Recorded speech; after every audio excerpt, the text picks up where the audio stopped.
Tonight, after destroying the oil and gas industry, the Alberta NDP want to subsidize it? It's February 2nd, and you're watching The Ezra Levant Show.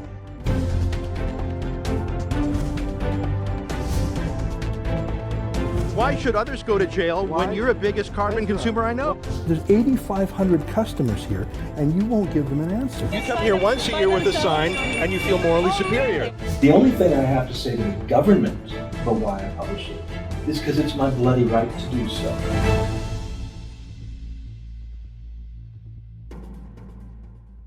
So, in the past 9 months, the Alberta NDP has destroyed nearly 100,000 jobs in the province's oil and gas industry and in related sectors like construction, car and truck sales, even airlines and restaurants and hotels. 100,000 jobs in a province of just 4.2 million people. That is larger than the entire auto industry in Ontario, just shutting down. Every factory, every job just gone. Rachel Notley is seen here before she was premier at an anti-oil rally. Well, once in power, she kept her protest promise and declared war on Alberta's prosperity. And she has won that war. Unemployment in Alberta is now as high as the national unemployment average for the first time in more than 30 years. Congratulations, you did it. Employment insurance claims are up more than 100%. Good job. And by the way, she hasn't even implemented her massive carbon tax yet, so get ready for that. Notley and the NDP hate oil and gas. Don't take it from me. Here's Notley's chief of staff, a Toronto anti-oil activist named Brian Taub. Here's what he thinks of the industry. Hard cap on emissions, to price carbon, a home and industrial retrofit program, getting out of coal, getting an urban mass transit program, and getting fossil-fueled cars out of our cities. The comprehensive approach like that, we can tackle climate change. So mission accomplished. But you know what Ronald Reagan said about how government thinks? If it moves, tax it. If it still moves, regulate it. When it stops moving, subsidize it. That was Reagan's perceptive analysis. So yesterday, the most anti-oil and gas government in Canadian history since Pierre Trudeau's National Energy Program, the same Alberta NDP that has devastated the oil patch, well, they announced that they were going to spend $500 million tax dollars investing in the oil industry through royalty tax credits. I'm serious. I swear I checked to make sure this wasn't April Fool's Day and that this was some sort of joke. Here, take a look at it for yourself. Here's the press release. Alberta takes significant step toward diversifying economy. Now, of course, that's not true. Alberta isn't doing any of this. The government is trying to do it. Private industry, ordinary Albertans, are fleeing oil and gas as fast as they can. But read the sub-headline too. The new Petrochemical's diversification program is part of the government's continued action on the economy, helping to create jobs, attract investment, and diversify Alberta's economy. So the NDP is pouring $500 million into the petrochemical business to diversify away from the petroleum business. It will not surprise you to learn that the genius behind this, the Economic Development Minister, Darren Billis, has no clue what he's doing. He's never run a business in his life. Like so many MLAs, he is a former government worker, in this case, a unionized teacher. He has no clue about oil and gas or petrochemicals. So in a way, don't blame him for being so stupid about how wealth is created. There is not a single MLA in the NDP in Alberta who has any oil and gas experience. Let me tell you why this is so stupid. Reason number one, Rachel Notley's NDP have destroyed tens of billions of dollars of investment in the oil and gas industry. I mean, just for example, in the 48 hours after the NDP's fall budget, just for an example, oil and gas companies responded by announcing 3,000 job cuts and billions of dollars worth of canceled projects within 48 hours of the NDP budget. Billions of investment just yanked out. I mean, for example, Shell, they ripped up their Carmen Creek oil sands project, killing 1,450 jobs in one day, writing off billions of dollars already spent, canceling billions more. Or take pipelines, including the $10 billion Northern Gateway pipeline. Here, take a listen to Rachel Notley talk about pipelines.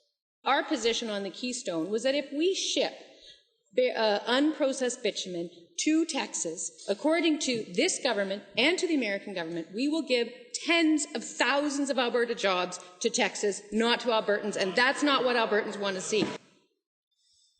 Yeah, I wouldn't want to export any unprocessed bitumen. That's the phrase the NDP used for exporting crude oil. So reject tens of billions of dollars worth of oil pipeline proposals, kill billions of dollars in investments, lay off thousands, tens of thousands, 100,000 people, and then say, oops, well, here's $500 million if someone will please create a petrochemical factory. That's NDP math. Kill the goose that lays billion-dollar golden eggs, then come back with some spare change and hope to revive the dead goose. They know so little about what they've wrecked. I love the line that they're calling this a diversification, that they're saying they're creating something new in Alberta. Here, read a line from their press release. The program will encourage companies to invest in the development of new Alberta petrochemical facilities by providing royalty credits. The program is expected to support the construction of several petrochemical facilities that use methane or propane to produce the materials for products that include plastics, detergents, and textiles. Yeah, I tell you what, NDP, Alberta already has Canada's most developed petrochemical industry. These are literally pages from the government's own website. I don't think Darren Billis had read them. You know, the petrochemical industry is inextricably linked to the oil and gas industry. That's the petro part of petrochemical. You take oil and gas and make other useful things from it, whether it's refining them into other fuels or making plastics or whatever. Darren Billis, the high school teacher who accidentally got put in charge of economic development, has no clue. Hey, I've got a question. So a new petrochemical plant, I mean, it might cost $5-10 billion to build. And of course, before that, there's the permits and the approvals. It would take years. If you were a world-class global investor with that kind of money to build a new refinery or petrochemical plant, would you put it in Alberta right now? After the last year of the NDP's attacks on the industry, when the details of their new carbon tax haven't even been finalized? Petrochemical plants use fossil fuels, of course. Again, that's that petro part.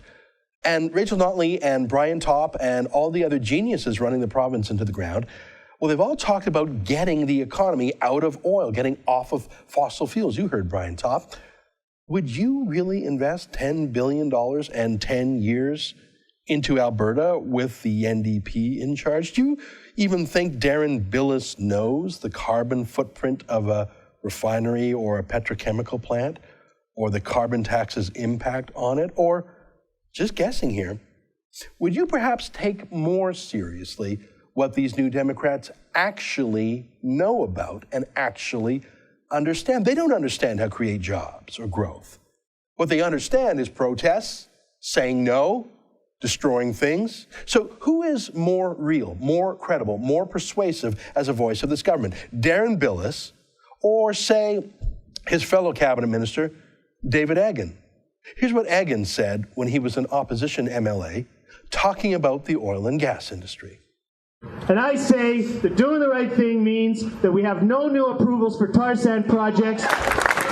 No new approvals. No new approvals. No new approvals. No new approvals. Yeah, do you think that no new approvals business, do you think it only applies to the oil sands as opposed to oil sands refineries and petrochemical plants? Yeah, I wouldn't risk it. Thanks, guys. You've destroyed 100,000 jobs and 20, 30, $50 billion worth of investment, and you're still going to bring in a carbon tax.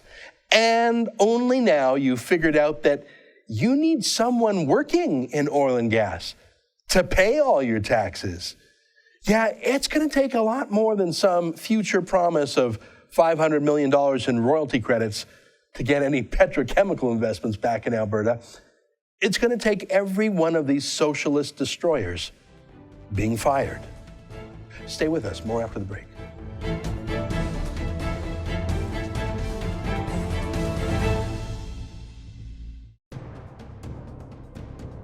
I love Alberta. I've lived here my whole life and I'm proud of it. I'm proud of our free market, pro-business, low-tax, do-it-yourself attitude. And now, I'm watching my province get destroyed. We've all had hints of the NDP's radical views in the past, but no one actually thought they'd ever run this province. Not even them. And now they are. and the worst is yet to come. I give my sad forecast for Alberta in my new ebook, The Destroyers, Rachel Notley and the NDP's War on Alberta. Go to TheDestroyers.ca to sign up for your free copy today.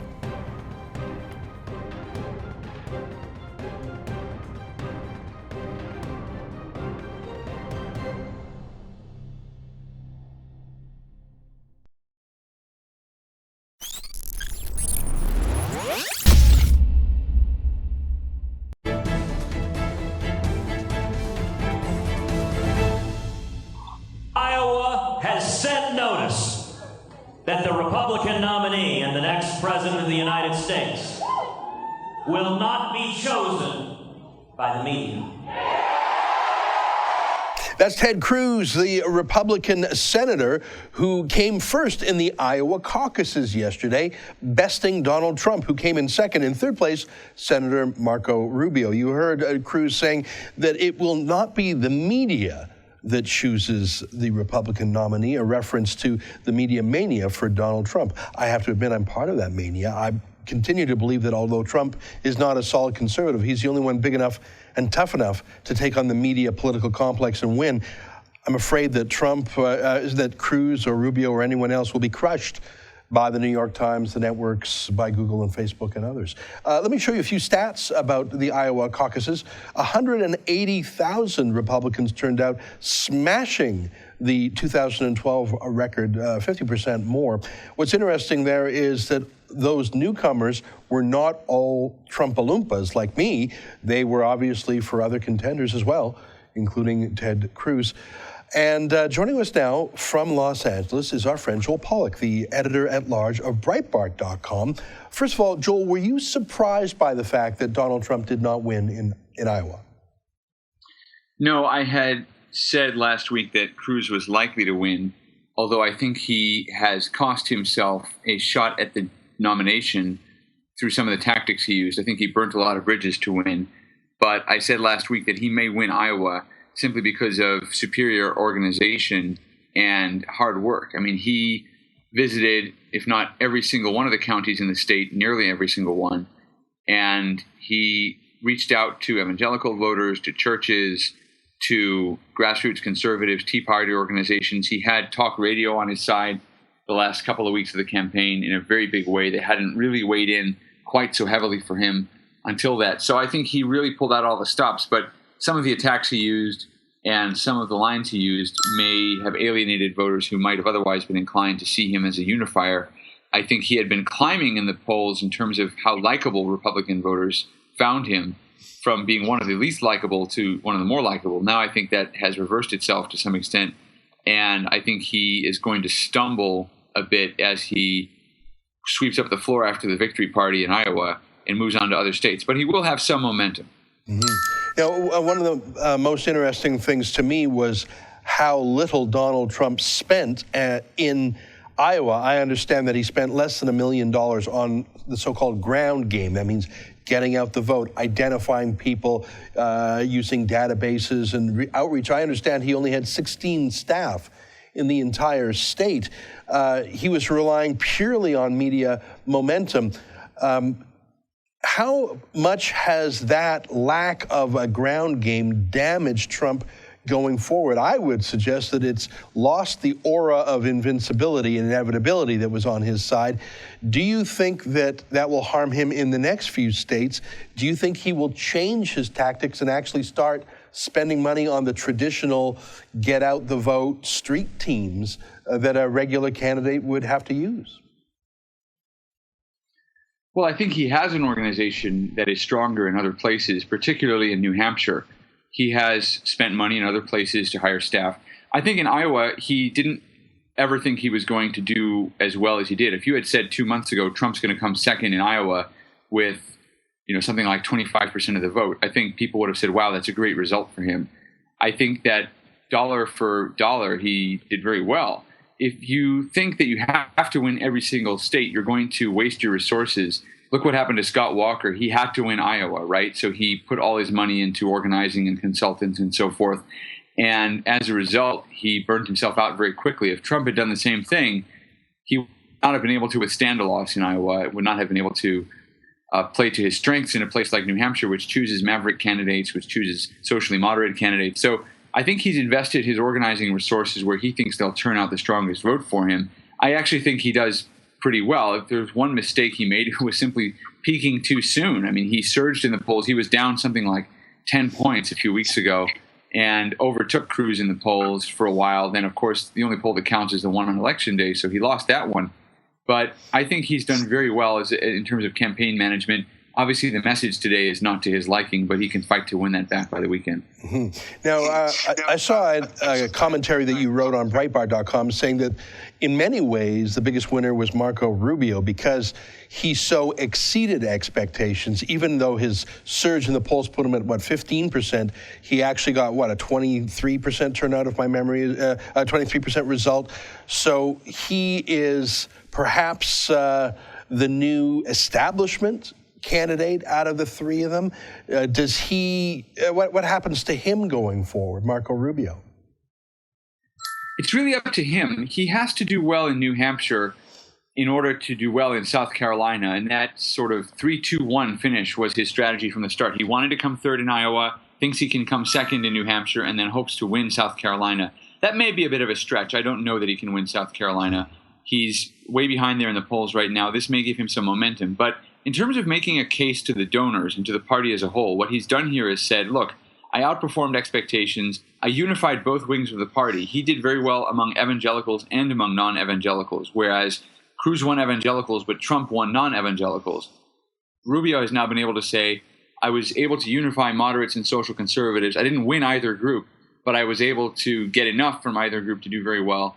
And there's a very crowded field of establishment candidates that he can begin to dominate once they drop out. Now, 4 years ago, you wouldn't have said Marco Rubio is an establishment figure, but once he became the go-to guy on the Republican side for the Gang of Eight immigration reform, he began to be seen as a player in Washington, D.C., someone the establishment could work with. So rightly or wrongly, he's cast as the establishment option. The establishment would probably prefer Jeb Bush or John Kasich, but they're going to go for Marco Rubio. He's palatable to them. And so he's got a lot of room to grow coming out of Iowa. So doing this well, beating expectations, he has a much higher ceiling. Trump may have hit his ceiling. It's a very high ceiling, maybe in the low 40s, high 30s, but he doesn't have much room to grow. Cruz, I think, has the same problem. He basically exhausted his message in Iowa. He's going to have to try to sell that to other parts of the country that don't think and vote the same way. So I think he's also hit possibly a bit of a ceiling, although he may take a bit of momentum with him. Rubio's got a lot of room to grow, and that's why I think he's actually the big winner in Iowa, because he was expected maybe to disappoint coming fourth or fifth. He, like Trump, had a very weak ground game, maybe slightly stronger than Trump's, but he was seen to be not that interested in retail politicking, door-to-door handshakes, put all his money into television and advertising. I think he had a great moment in the last debate. It was the only memorable line of the entire debate where he said, well, I'm not a savior, Jesus is the savior.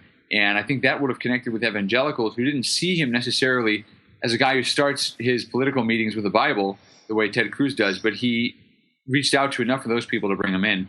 So he's the big winner in Iowa, even though he only came third. Two quick snappers before we let you go, Joel. Thanks for your time.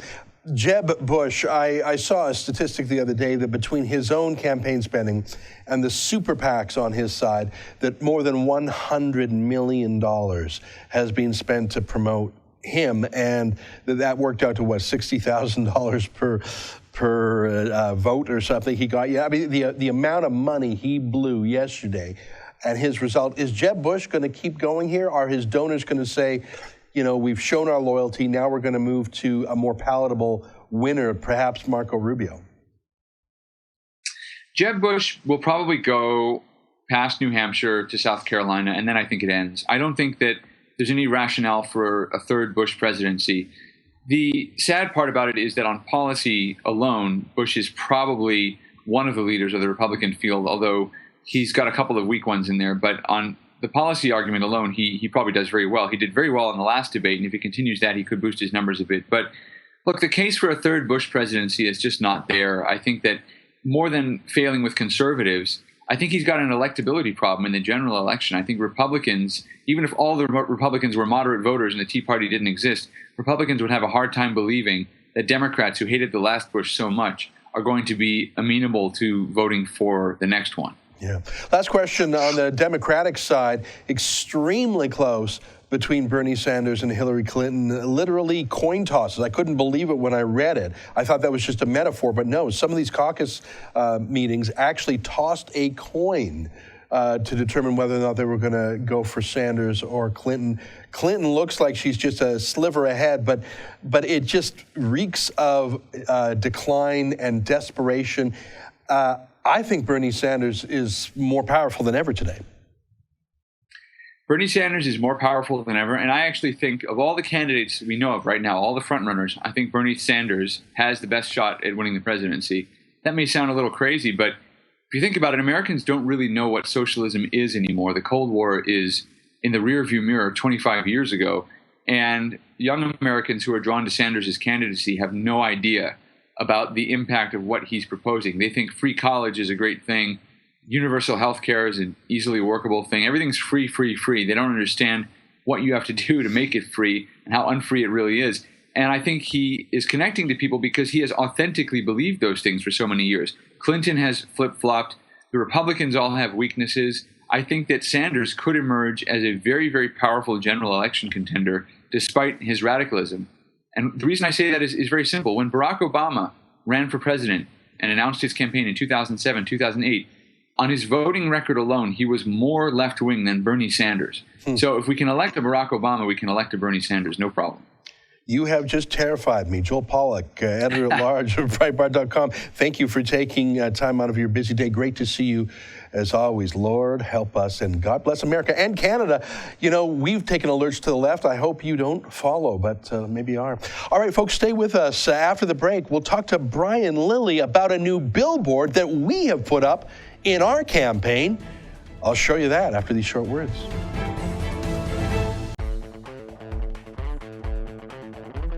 Looking for the perfect gift? Did you know the Rebel.media has a store? Make a statement with a t-shirt. Have your morning coffee in a Fearless Travel coffee mug. There's even an Ezra Levant bobblehead. It's a one-stop shop for the perfect gift. And don't forget to pick up something for yourself. Go to therebel.media/store to find out more.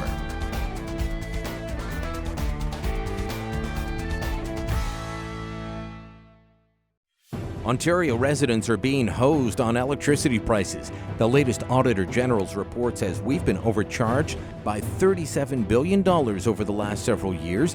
That works out to nearly $2,800 for every man, woman, and child. Why? Mismanagement and bad policy choices from the Ontario Liberals.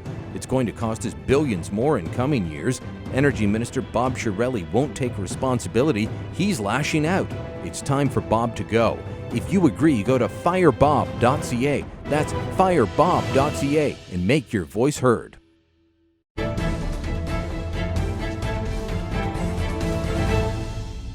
Welcome back. Well, they're campaigning in Iowa and New Hampshire, and we are campaigning here in Canada. You know, we do a lot of fights in Alberta. We've got the StopTheCarbonTax.com campaign, but today I had the great pleasure of going to visit a crowd-funded campaign billboard here in Toronto proper, at the intersection of Eglinton and Laird. Here, take a look at this billboard going up. This billboard was paid for by you, by hundreds of Rebel.media viewers chipping in $5, $10, $100. Stop the corruption, stop the lies. Sign the petition at www.FireWynne.ca. And we've got footage of this actually going up. Let me show you what that looks like. Look at how fast that happens. It's like big pieces of wallpaper that are laid out like a jigsaw puzzle and glued on. Tell me that's not fun. It only took about 10 minutes for the whole thing to go up. Am I excited? Yes, you can tell. And there they are, making it beautiful and straight. FireWynne.ca. Well, while that plays in the background, let me bring in via Skype my friend and co-founder of The Rebel, Brian Lilley, who actually led the campaign to FireWynne.ca, a campaign that continues. Brian, what do you think? What do you think of that billboard? That warms the cockles of my heart. Huh. It really does. You know, We did the Fire Bob campaign about Bob Chiarelli, the energy minister, and I got to hear the ads play on radio here in Ottawa because Bob Chiarelli is an Ottawa area MPP and cabinet minister. So, just like that billboard is right near Kathleen Wynne's office, down the street a little bit, we ran the Fire Bob radio ads in Bob Chiarelli's hometown. Let me tell you, it got tongues wagging, people talking, and they took notice. Well, I'm glad that they're taking notice here. I hope that they take notice, and it warms the cockles of my heart to see it go up, and it proves to the audience that when we say we're going to do something, we do. And we're not going to let up on the petition, and we're not going to let up on holding the Wynne government to account, just like we're holding the Trudeau government to account. Yeah, well, thank you. And you're right to say this is a little bit down from Kathleen Wynne's office, but starting next month, we will have a billboard right across from her office, her constituency office. When you walk out of her office, you will not be able to miss. So this one's down the street a bit, but we have another one, identical, that we will be putting up right outside her office to remind her that we are keeping an eye on her and that we don't like what we see. And I think there's two species of reasons to oppose Kathleen Wynne. One is the economic devastation that she's causing to this province, the massive debt, the high electricity prices, the high unemployment, the have-not province economic status.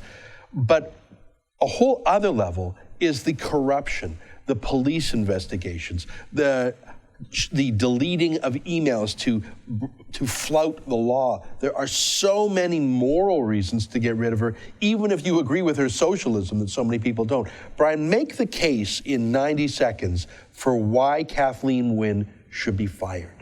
I'm not sure I could get through the corruption in 90 seconds, but let me try. We've got two people who were formerly bigwigs in Dalton McGuinty, Premier Dalton McGuinty's office. He's her predecessor. Now, she can say, well, they didn't work for me. She was at the cabinet table that made all the decisions about canceling gas plants, electrical gas plants, in order to save Liberal seats. That cost us more than $1 billion. That's one reason to fire her. She was part of that decision. She's been part of the cover-up. We want to look at other corruption? Look at the fact that her deputy chief of staff was investigated and a Liberal operative in Sudbury, Ontario was charged. How her deputy chief of staff was not, I don't know. Why was he charged? Offering a bribe to a candidate. He said he was going to speak on behalf of the premier. There's political implications there. Those are two examples of the corruption. We've got the corruption in terms of wasting money, be it Orange, e-health, so many different areas. And then you've got the economic devastation. Her decision, far beyond just the $1 billion wasted on gas plants not built, on electrical pricing. She can't keep blaming that on Dalton McGuinty. She's been in charge a long time, and she was at the cabinet table before that. It's driven up prices to where regular people are having trouble meeting their bills, and it's driving business away. Mm-hmm. It's devastating the province. Those three reasons alone should be enough. On top of that, let's add the deficit spending.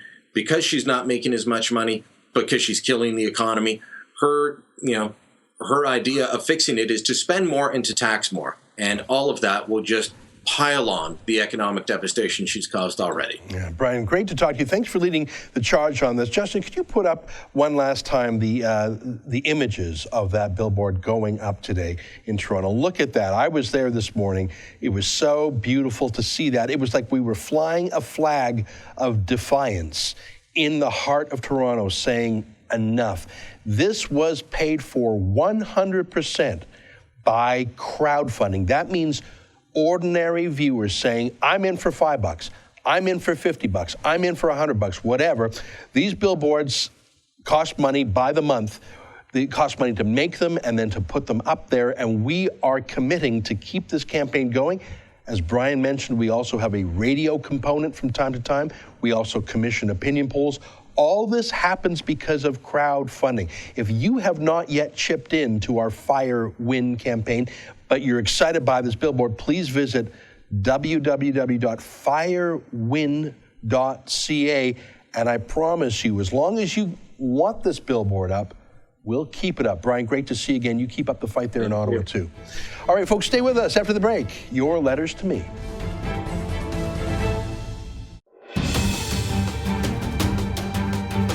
so open-minded that the brains have fallen out. What's the point that you're making? The point that I'm making is that if you're going to propose a massive overhaul to the way the economy is developed in terms of carbon tax, cap and trade, other forms like that, it helps to have some science that is in fact settled.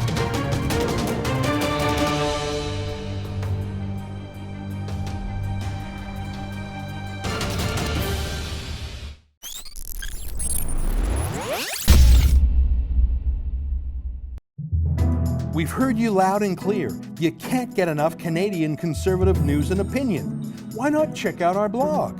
It's all your favorite conservative bloggers together on a page called The Megaphone.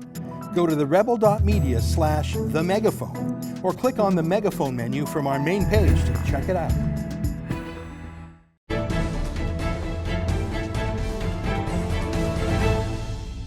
Welcome back to the show. My favorite part is your viewer feedback. Dave writes, why do your commentators, Ezra and Brian, keep making reference to Justin Trudeau's Canada when he's merely a puppet with Gerald Butts pulling the strings? Well, I don't use the phrase Justin Trudeau's Canada to describe our country in reality. It's not Trudeau's country. We are not the possession of any politician, left or right. If I use the phrase Justin Trudeau's Canada, I mean Justin Trudeau's vision of Canada or what he wants to make us into. But yeah, you're right. In so many ways, Trudeau is just an empty suit, an empty vessel full of cliches and buzzwords, but signifying nothing. Like that movie character, Zoolander, the male model. I'm not really afraid of a Zoolander. What I'm afraid of are the deep ideologues who work in Trudeau's smoke-free back rooms, like his principal secretary, Gerald Butts, who you mentioned, who has radical policy ideas that will be slipped into action by the male model prime minister. Theo writes in and says, I'm a big supporter of the rebel media and like what you guys are doing. If you are a redneck Albertan, you like the name Rebel Media, and I don't mind the name, but if you are a midstream Albertan, they might not like to be associated with rebels. The name Rebels is carrying a negative impression. If you want broad support, you might consider a name change. Hi there, I have not heard a lot of criticism of our name, the Rebels, since we launched 11 months ago. Back then, some people, mainly Americans, thought the Rebel referred to Confederate armies in the U.S. Civil War. No.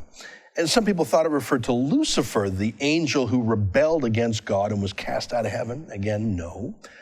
I think you guys have to stop being so literal. To me, rebel refers to a few things. First of all, we're rebelling against the editorial groupthink of the mainstream media. They're boring, they're liberal, they're all think-alikes. We're rebelling against that. We're conservative, we're independent, we're politically incorrect. The second meaning to me is that we are rebelling against the old technology and regulations of the media. We're on the internet, not on printed paper, not broadcast through traditional TV or radio stations. So not only are we technologically free, we are not subject to the restrictions of the government, of the CRTC, or the industry's internal censorship committee called the Broadcast Standards Council that governed us back at Sun News, for example. So we're rebelling against all that. And finally, the Rebel, I thought it sounded sort of cool and daring, so that's where the name came from. Anyways, we're pretty much stuck with it, so get used to it. Pierre writes, F-U-C-K yourself with your pipeline.